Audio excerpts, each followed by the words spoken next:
gehen. Der LKW zuerst. Unten breiter.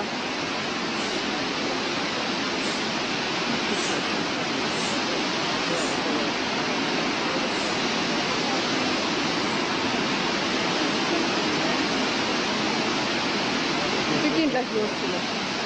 Mal sehen, wenn sich das beides da auf... Zieht der LKW rückwärts hoch?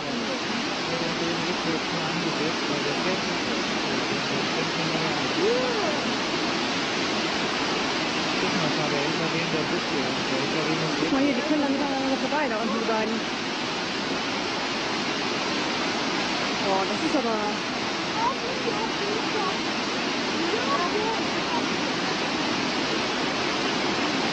Hat Holger noch Glück gehabt.